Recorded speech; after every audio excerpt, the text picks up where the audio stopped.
Salut et bienvenue dans cette vidéo bonus. Je suis content que tu sois avec moi aujourd'hui parce qu'on va faire quelque chose de très intéressant. On va aller réaliser une prestation vidéo ensemble. Donc je vais essayer de tout expliquer de manière la plus simple possible pour que tu aies les bases pour toi aussi réaliser ta propre prestation. La première étape et certainement la plus importante, ça va être la préparation. Une fois que tu as eu un premier entretien avec ton prospect, ton futur client, vous allez convenir d'un rendez-vous pour pouvoir discuter, partager de ce qu'il veut, de ce dont il a besoin. Et ça va être très important que tu le comprennes et que tu sois vraiment à l'écoute. Ton objectif pendant l'entretien, c'est de récolter le plus d'informations possible pour vraiment faire une vidéo sur mesure qui répondra vraiment à ses besoins. Et pour ça, tu dois même utiliser le plus de questions possible. Ça peut être par exemple, quelle est votre cible? Pour quelle plateforme ou quels réseaux sociaux sera dédiée la vidéo? Y a-t-il des choses en particulier à mettre en avant? Quel style de musique il veut? Est-ce qu'il veut un montage plutôt dynamique, plutôt cool, posé? Ou encore des questions du genre pourquoi avez-vous besoin de cette vidéo? Ou selon vous, quelle serait la vidéo parfaite? Ça peut paraître un peu bateau comme question, mais les réponses peuvent être très très intéressantes parce que ça va lui permettre de se projeter, visualiser la vidéo et il va te donner avec ses propres mots ce dont il a envie et ça c'est très important, ça peut être très très puissant comme question pour que tu comprennes vraiment ce dont il a besoin. Donc je t'invite vraiment à prendre des notes, ça c'est très important. Ou petite astuce, quelque chose que j'ai déjà fait, c'est enregistrer l'entretien. Donc ça c'est un dictaphone de la marque Sony que j'ai déjà utilisé pour enregistrer mes entretiens et ça a plusieurs aspects positifs. De un, ça va te permettre d'avoir toutes les infos que tu as partagées pendant l'entretien, toutes les infos que ton client t'a donné. Si tu as oublié de noter certaines choses, tu pourras tout récupérer. Et en plus de ça, ça va te permettre d'analyser comment tu communiques avec ton prospect et voilà, d'améliorer pour ton prochain rendez-vous certaines choses que tu as dit, certaines intonations. Enfin bref, ça, je te le conseille vraiment, c'est un très bon exercice.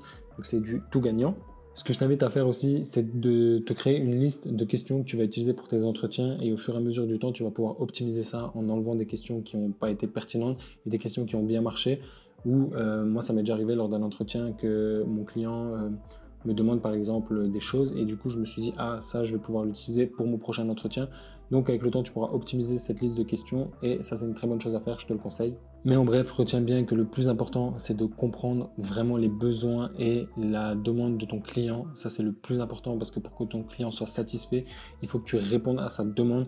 Donc c'est vraiment primordial, c'est vraiment, je pense, la clé d'une réussite de ta prestation, c'est de comprendre exactement la demande de ton client. Essaye constamment de te mettre à sa place et d'imaginer ce qu'il veut. Moi, dans mon cas, c'est le gérant d'un café. Son but, c'est, comme toutes les entreprises, d'augmenter son chiffre d'affaires. Et donc là, tu dois avoir ce genre de réflexion. Comment je vais pouvoir l'aider à améliorer son chiffre d'affaires?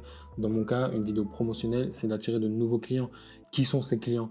Dans mon cas, le café pour qui je vais réaliser une vidéo, c'est un peu orienté coworking, espace de travail. Donc, la cible de mon prospect, ça va être les entrepreneurs, ceux qui cherchent un endroit chaleureux, convivial, où toutes les conditions sont réunies pour pouvoir bosser tranquillement. Donc, une fois que j'ai analysé cette cible, je vais pouvoir orienter ma vidéo pour cette cible-là. Et c'est là vraiment la clé de la compréhension. Il faut que tu comprennes vraiment ce que ton client veut. C'est pour ça que c'est très important. Ça va te permettre d'orienter la vidéo pour une cible précise. Et je ne vais pas tourner une vidéo pour un café comme je sais pas, le flunch ou n'importe quoi, où c'est axé grand public, famille, tu peux venir avec tes enfants, qu'un café qui est orienté pour le travail, style coworking. Je vais pas orienter les vidéos de la même façon. Donc c'est pour ça qu'il faut que tu comprennes vraiment quelle est la cible de ton client et que tu essayes constamment de te mettre à sa place. Et ça va te permettre de faire une vidéo sur mesure et apporter le maximum de valeur à ton client. Et comme je te le rappelle, c'est ton objectif premier, satisfaire ton client. Une fois que tu as eu ton entretien, que tu as visité les lieux pour faire du repérage, tu vas commencer à préparer la vidéo. Alors là, il y a des centaines de façons de faire. Tu peux dessiner dans un cahier, dessiner sur l'iPad, utiliser des applications de prise de notes. Il y a des dizaines et des dizaines de façons de faire. Personnellement, j'ai pas encore trouvé la méthode dont je préfère. Je fais un peu de tout, ça dépend du projet. Je dessine sur mon iPad, je note sur une application de prise de notes. Ça, je te laisse voir ce que tu préfères utiliser. Aussi, petite astuce, crée-toi une petite checklist et des choses que tu ne dois absolument pas oublier. Ça peut être le plan du début et le plan de fin, un timelapse, un hyperlapse, tel et tel plan pour telle et telle transition. Enfin, crée-toi vraiment une petite checklist pour l'avoir sur toi, sur place, sur ton téléphone, pour que avant de partir du tournage, tu prennes ton téléphone, tu checkes et tu vois que tu n'as absolument rien oublié. Voilà, je pense qu'on en a terminé avec la préparation. Comme tu l'auras compris, c'est vraiment primordial de bien préparer parce que ça va te permettre d'être plus productif. Vu que tout sera préparé, tu auras juste à sortir ton matériel et à bosser. Tu n'auras pas besoin de réfléchir à tel et tel plan, à tel et tel. J'ai besoin de ça pour le montage, j'ai besoin de ci, tout sera prêt, donc tu seras plus productif. Ça va te permettre de ne pas travailler dans le stress. Ça va te permettre d'être sûr de rien oublier. Donc tu peux être sûr qu'au montage, tu auras tout ce qu'il te faut. Enfin bref, tu l'auras compris, la préparation, c'est vraiment quelque chose de très important qu'il ne faut absolument pas négliger. Maintenant, on va parler matériel. J'ai préparé le matériel que je vais emmener avec moi. Je vais te le montrer un par un. Enfin, je vais te montrer un par un ce que je vais emmener et je vais t'expliquer pourquoi je vais l'emmener. Pour commencer, j'emmène toujours un kit de nettoyage. Ça, c'est très important. Tu dois avoir au minimum un microfibre sur toi pour nettoyer ta lentille si elle est sale. Moi, j'emmène toujours un kit de nettoyage sur mes prestations. C'est toujours utile. J'emmène le dictaphone dont je t'ai parlé avant. J'utilise pour du sound design si j'en ai besoin. Je pense pas l'utiliser, sachant que maintenant j'investis dans les rods sans fil que je te montrerai tout à l'heure. Je ramène le lens kit de Peak Design. Ça va me permettre d'accrocher les objectifs soit à mon sac, soit à ma ceinture pour pouvoir switcher d'objectif rapidement. Donc ça, niveau productivité, c'est vraiment cool. Ça, c'est indispensable aussi selon moi. C'est une lampe LED de chez Aputure qui coûte 45 ou 50 euros. Elle fait vraiment bien le taf. Et malgré que j'ai un appareil Sony et que la montée en ISO est plutôt bonne, j'aime bien quand même avoir toujours une lampe LED avec moi en cas de conditions de basse lumière. Ensuite, je vais emmener avec moi l'Osmo Pocket et la GoPro. Ça va pas être directement pour la prestation, je vais plus les utiliser pour le behind the scene que je vais te tourner demain. Je sais pas lequel des deux je vais utiliser, mais il faudrait que je trouve une attache pour la GoPro. Ça serait bien que je te filme directement les plans. Enfin bref, je sais pas si j'aurai le temps de l'utiliser. Ensuite, j'ai une poignée de la marque Small Rig que je vais mettre sur mon boîtier. Alors, ça c'est ma caméra secondaire. Donc en fait, la poignée se met ici. Et à ça, je rajoute une sangle Peak Design. Et en fait, avec la poignée et le boîtier, et en tendant sur la sangle, ça me permet d'avoir une très bonne stabilité. Donc ça, c'est ce que j'utilise en plus de mon stabilisateur, parce qu'il y a des plans que je vais faire au stabilisateur et des plans à main levée. Donc pour le stabilisateur, j'utilise mon fidèle compagnon qui est très lourd, et pour mon voyage, il pèse, ça m'embête un peu, mais bon, le Ronin S, qui on dirait a pris très cher, mais c'est juste que vu qu'il y a constamment ça qui se balade, et ben, il y a des coups partout, la peinture est enlevée de partout, tu as l'impression qu'il a 50 balais le truc, alors qu'il est tout neuf, enfin bref. Donc stabilisateur Ronin S. Alors comme je te l'ai dit, en caméra secondaire, j'ai l'A7 II, donc pareil qui va me permettre de filmer le behind the scene. En caméra principale, j'ai l'A7 III avec le rod sans fil au-dessus, donc qui est relié à ça, donc je suis en train de l'utiliser en ce moment. Relié au micro-cravate. Tu as aussi un micro intégré directement dessus. Donc demain, je pense que tout simplement, je laisserai ça accroché ici toute la journée et ça me permettra de capter continuellement le son dès que je veux m'enregistrer. Bon là, j'avais plus de batterie, mais il est branché à une batterie externe. Donc ça aussi, très important, toujours avoir une batterie externe avec toi. Bon, celle-là, elle est énorme, mais ça va me permettre de, comme tu vois, là, brancher mon micro, brancher le panneau LED si j'ai un problème, moi, charger mon téléphone. Enfin bref, avoir une batterie externe, c'est jamais de trop.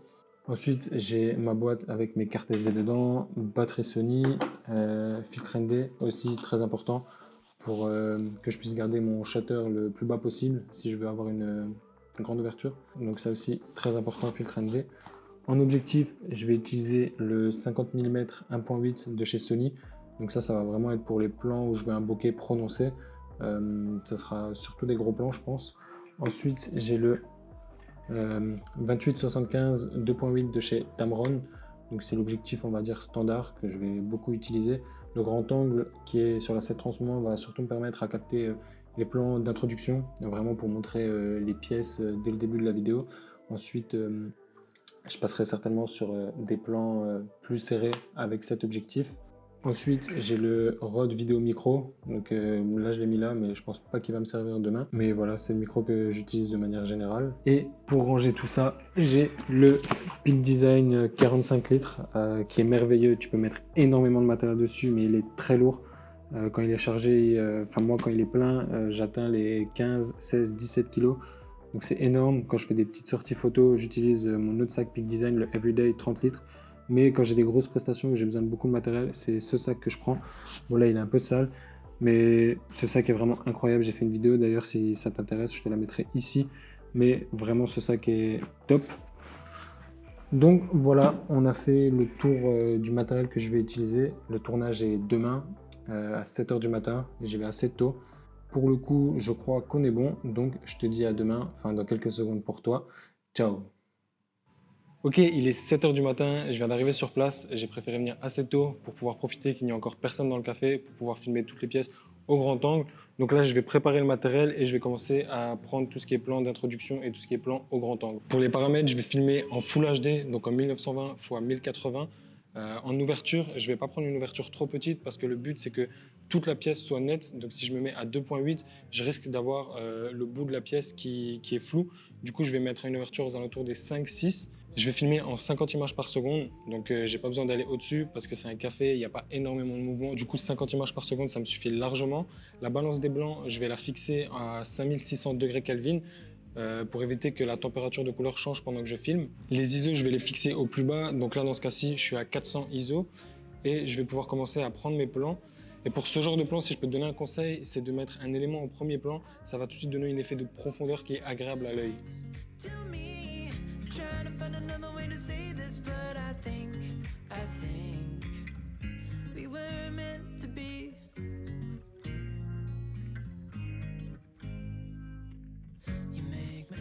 Aussi, une autre chose que je te conseille, qui m'arrive tout le temps quand tu fais des plans en grand angle, c'est de ne jamais laisser traîner ton matériel. Combien de fois ça m'est arrivé de filmer et de retrouver en dérush mon sac en plein milieu de la pièce ou un trépied. Donc fais toujours attention où tu poses ton matériel.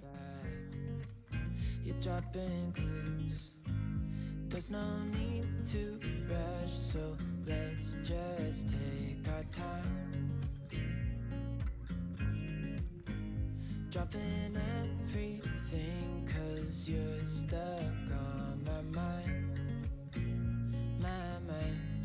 So just sit with me, talking to the night until the morning, building chemistry. I don't think I ever wanna go, come closer next to me. Trying to find another way to say this, but I think Avant de changer d'objectif et passer au 28-75, je vais faire un plan de l'enseigne. Donc encore une fois, je vais mettre ici et je vais utiliser les fleurs en avant-plan pour donner de la profondeur et du mouvement à mon image. Et pense toujours à faire plusieurs images, enfin plusieurs plans de la même chose pour être sûr en post-production d'avoir ce qu'il faut. J'ai pris un plan d'en face de la rue, je vais en prendre un ici, je vais encore en prendre 2 ou 3, mais pense toujours à faire différents plans avec des angles différents pour être sûr d'avoir ce qu'il faut en post-production. Donc bien évidemment, pour ce genre de plan où tu choisis de mettre quelque chose en avant-plan, mets toujours ton focus en manuel pour pas qu'il y ait un effet de pompage.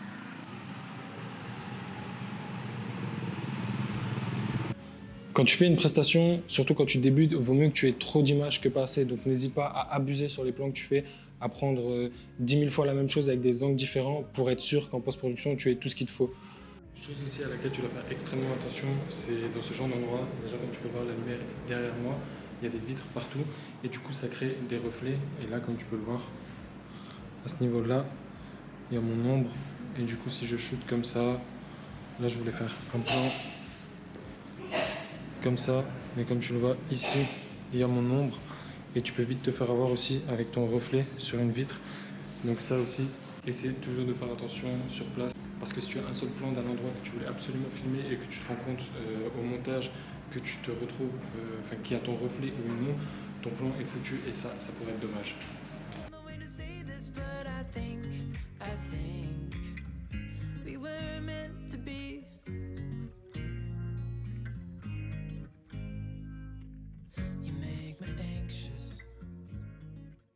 Je viens de changer d'objectif, je suis passé sur le 28-75 et ce que je vais faire, c'est à nouveau le tour des lieux en appliquant la règle des 3.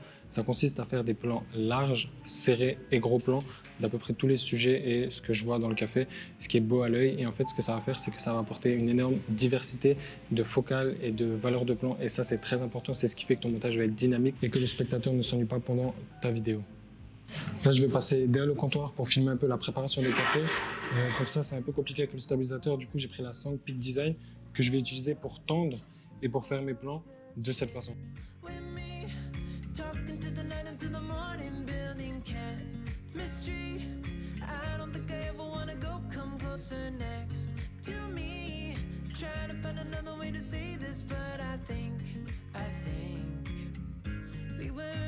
To be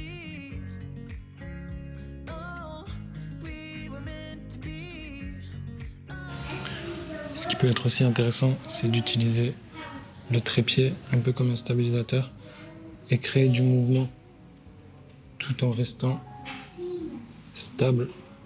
Parce que quand la focale est trop longue sur le stabilisateur, ça devient compliqué de rester stable. Même sur le gimbal, tu as des tremblements.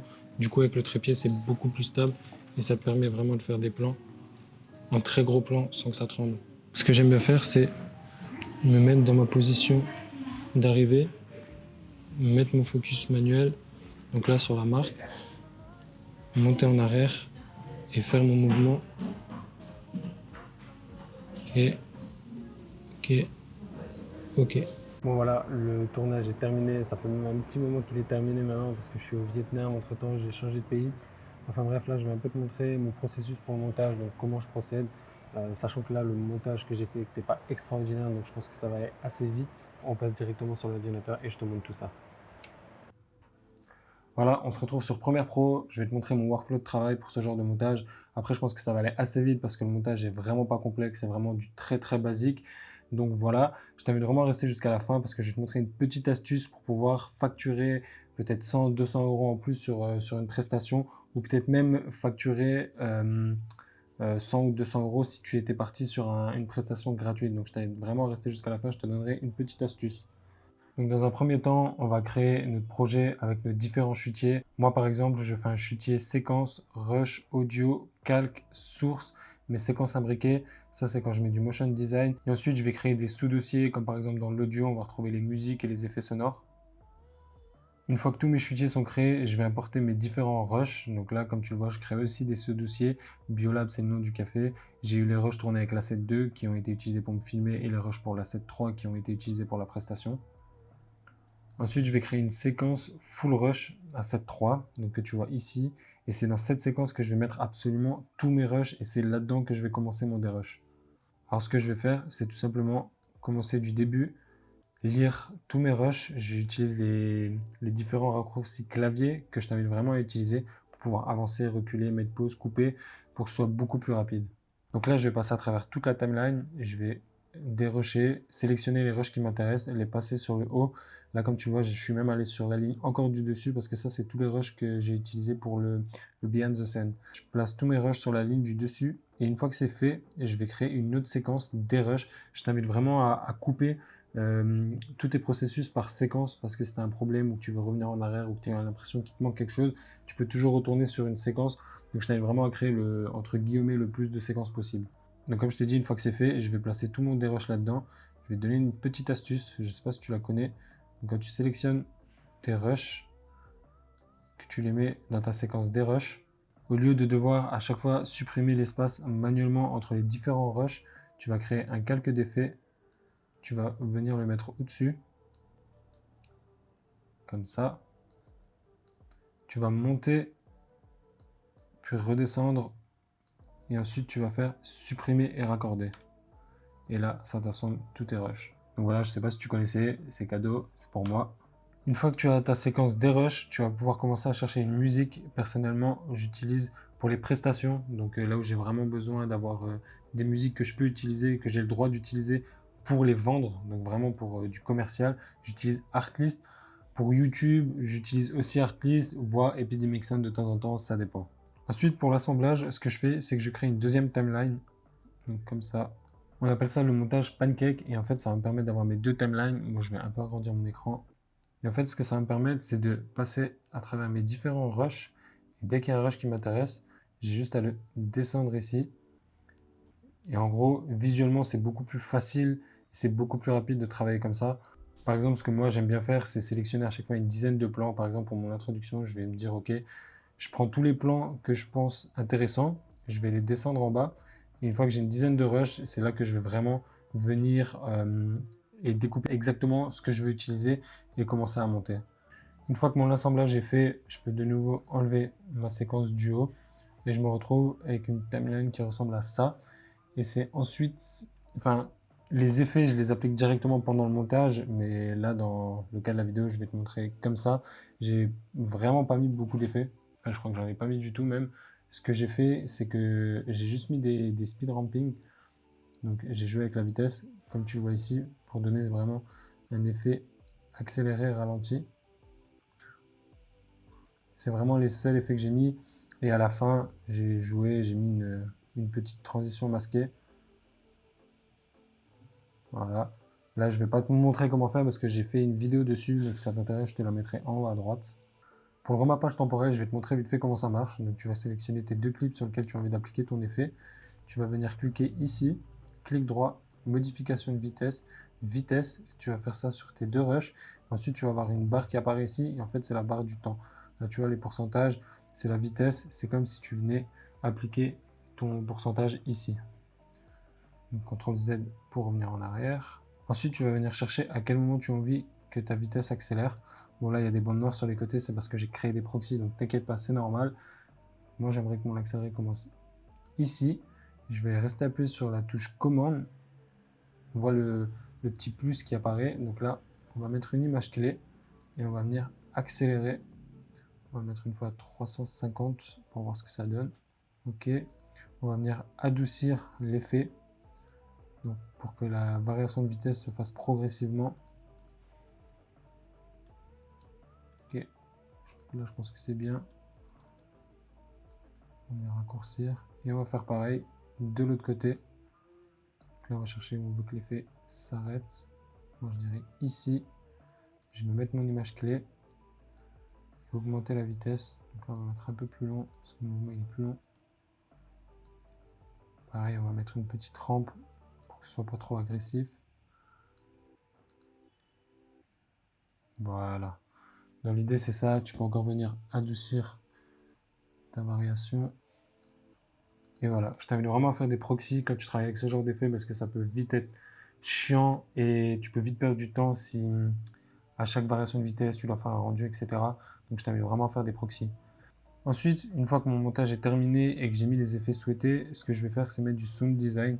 Donc là, j'ai rien mis d'exceptionnel, j'ai mis des whoosh pour accentuer un peu les transitions, des moments comme ça où je mets une sorte d'effet étincelant pour quand le soleil apparaît.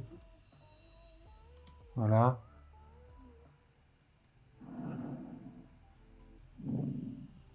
Donc voilà, la plupart des effets, c'est des whoosh. Pour les sound design, je les cherche sur Epidemic Sound et sur un site qui s'appelle Freesound. C'est un très bon site pour les effets sonores, c'est gratuit. Je t'invite juste à, quand tu télécharges un effet, essaye toujours de le prendre au format Wave. C'est un format avec plus d'informations, donc de meilleure qualité. Une fois que mon assemblage est terminé, que j'ai appliqué mes effets et que j'ai mis mon sound design, je vais passer à la colorimétrie.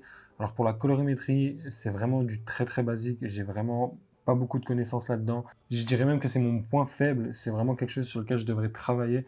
Donc ce que je vais te donner, c'est du très très basique. Si toi tu t'y connais en colorimétrie, tu vas peut-être t'arracher les cheveux avec ce que je vais faire. Mais voilà, moi c'est comment je travaille, c'est ma façon de faire. Elle est simple, c'est quelque chose que je vais travailler. Mais voilà, ne t'attends pas à quelque chose d'extraordinaire. Alors là, pour l'exemple, j'ai sélectionné 3 rushs que je vais utiliser. Je vais créer 2 calques d'effets. Je vais en utiliser un pour tout ce qui est correction. Donc, vu que je filme dans un format flat, donc si tu sais pas ce que c'est un format flat, c'est un format désaturé, sans netteté, avec le moins d'effets possible pour avoir une image la plus brute possible, pour justement en post-production avoir le plus de flexibilité possible. Donc, le premier calque sur lequel je vais travailler, c'est vraiment pour corriger ça, rajouter de la netteté, du contraste, de la saturation. Donc sur mon premier calque, je vais couper à chaque rush et je vais pouvoir commencer à travailler. L'avantage de travailler sur des calques, c'est que une fois que tu appliques un effet, je vais te montrer un exemple, tu peux voir le avant-après. Et si jamais tu te trompes ou tu as envie de recommencer, tu as juste à effacer ton calque et tu peux repartir sur des bonnes bases. Donc là, dans un premier temps, je vais travailler sur la balance des blancs. Là, je vois que mon image est assez jaune. Donc je vais essayer de retourner à quelque chose d'un peu plus naturel. Voilà, comme ça. Ensuite, je vais rajouter de la saturation. Je vais partir sur du 120. Je vais jouer avec les courbes, une courbe en S. Ensuite, je vais rajouter du contraste. Ça me paraît pas trop mal. Un peu descendre les tons clairs. Je vais descendre les noirs. Si tu peux t'aider, si jamais tu sais pas à quoi servent ces graphiques, c'est pour voir ton exposition, ta saturation. Par exemple, le cercle que tu vois ici, c'est une sorte de sécurité. Si tu satures au-dessus de ça, c'est que vraiment c'est pas bon, c'est beaucoup trop saturé. Ensuite ici, le 0 ça correspond au noir et le 100 ça correspond au blanc. Pour avoir une image bien exposée, il faudrait que tes noirs touchent tout juste le 0 et que tes blancs arrivent au 100. Donc là, comme tu vois, mes noirs ne sont pas vraiment noirs. Donc je peux aller les descendre, voilà, sans les boucher. Parce que là, quand tu vois ça là, c'est que tes noirs sont bouchés. Donc le but, c'est vraiment d'arriver juste sur le 0 comme ça. Les blancs, on voit que c'est plutôt pas mal. Voilà, donc là, on peut déjà voir le avant-après. Mon image reste quand même assez jaune. Mais bon, je ne vais pas aller trop dans les détails. Le but, c'est que tu vois juste le processus à suivre pour que tu puisses faire de ton côté la même chose. Voilà, avant, après. Et je vais faire pareil sur le deuxième rush.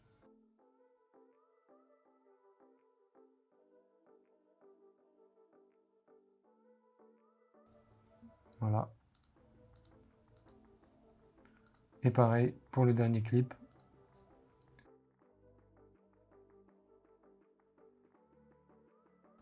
Voilà, donc là, le avant-après. Une fois que j'ai corrigé tous les clips de mon montage, je vais utiliser le calque du dessus pour mettre une lutte. Donc là, je vais l'appliquer vraiment partout. Donc là, qu'est-ce que je pourrais utiliser par exemple? De base, quand tu utilises une lutte, l'intensité va toujours être trop forte, donc il faut vraiment la descendre. Moi, en général, je les mets entre 20 et 40. Je regarde un peu. Voilà. Donc ça, c'est vraiment sans aucune retouche. Et ça, c'est avec la correction. Et ça, avec la lutte. Pareil, sans, avec correction, avec lutte. Voilà, une fois que ma colorimétrie est terminée, je peux passer à l'export. Donc je vais sélectionner mon montage avec un point I et un point O. Je vais dans Fichier, Exportation, Média. Moi, je me suis créé un preset, donc je vais te montrer un peu les paramètres. Donc, toujours correspondance à la source, utiliser la qualité de rendu maximale, fréquence d'image 25 images, profil supérieur, niveau 5.2. Au niveau du débit, j'ai mis 30 en débit cible et 40 en débit maximum.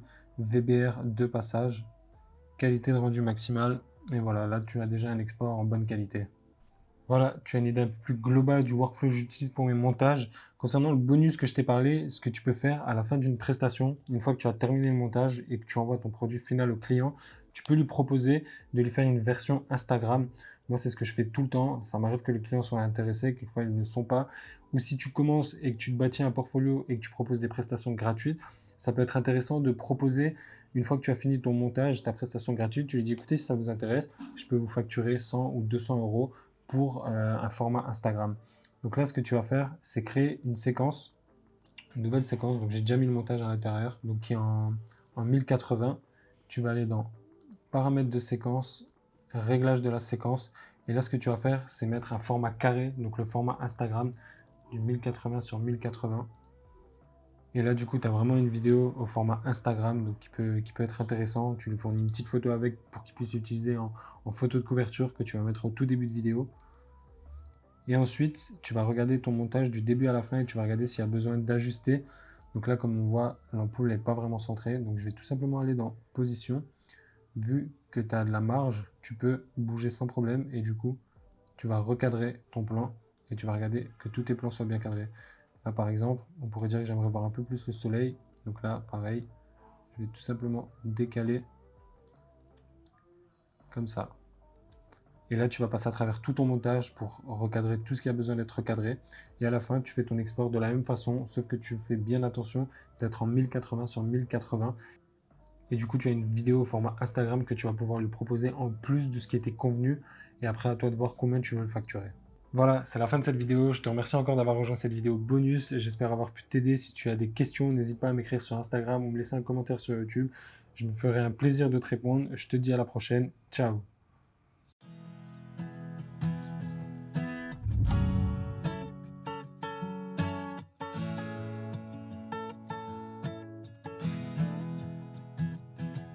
We were passing time, getting high with the best friends, living life, eating right, learning lessons. Didn't need no struggle, we were good for life. We didn't need no place to rest our awfully burdened heads. Back then the air was fresh and we were good for life. We were just kids. We were just kids. Just kids, it is what it is, we were good for life. We were just kids. We were just kids. We were just kids, it is what